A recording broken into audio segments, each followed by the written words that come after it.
Hello, my name is James Turner, and in this self reflection, I'll apply the motivational theories from our readings to a real world example. With my recent contract at Abbott Medical Devices, I can identify what motivates me, what motivates my closest coworkers, and what motivates my boss.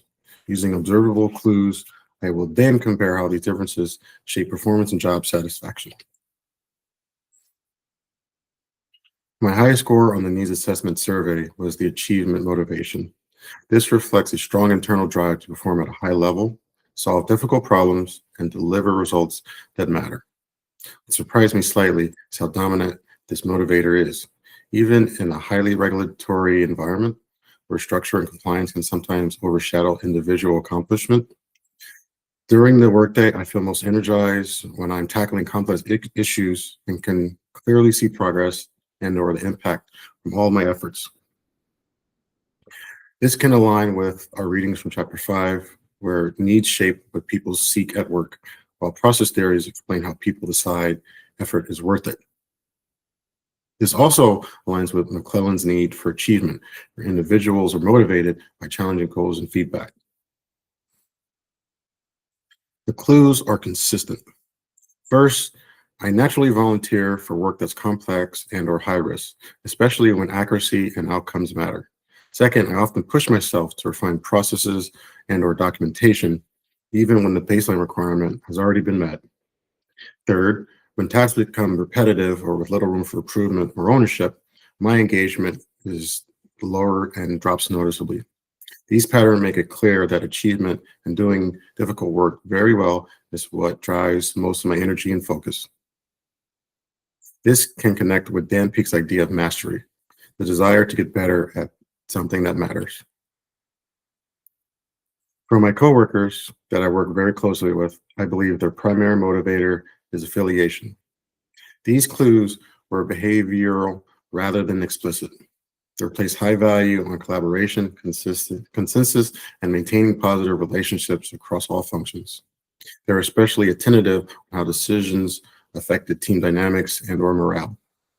Strong reactions often occurred when communication felt abrupt or when decisions seemed to be bypassed over the group input. When given choices, they preferred tasks involving coordination, excuse me, shared ownership rather than individual accountability.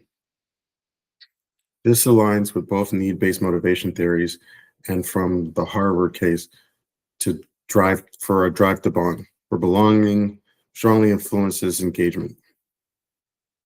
When it comes to my boss, it appears that his motivation is by security and stability, which makes sense in a regulatory environment like medical devices.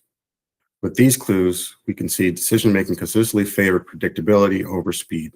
Risk avoidance and compliance were emphasized more than experimentation.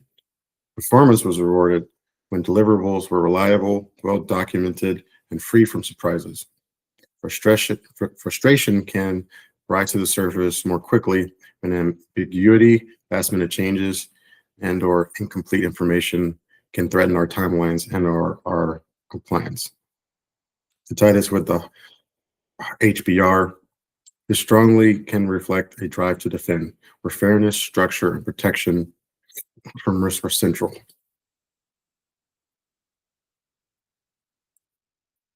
These different motivators shape the work environment in important ways.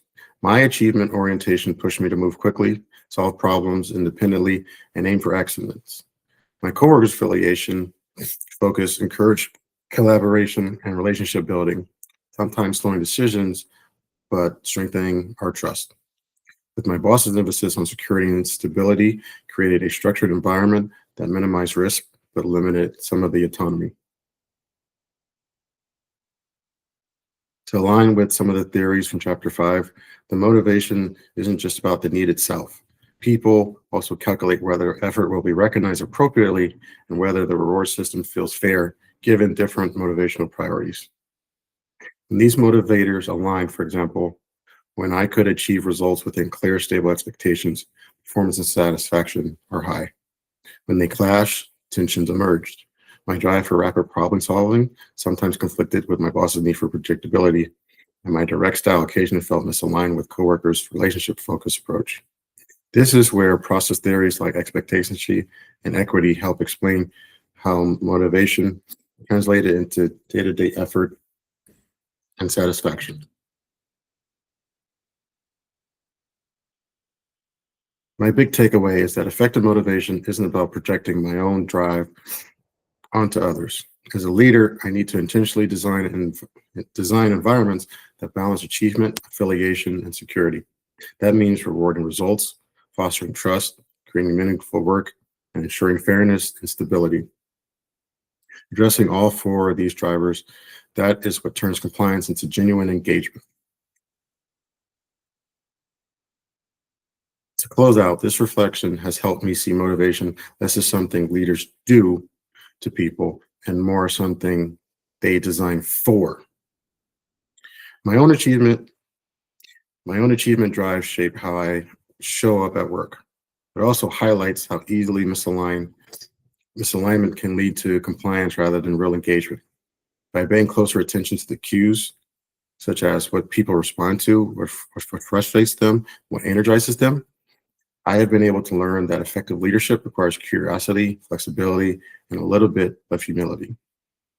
As I move forward, I plan to be more intentional about creating environments that balance challenge, connection, and stability, especially in highly regulatory environments like the settings that I work in within medical devices. If I can do that, engagement becomes sustainable and not forced. Thank you.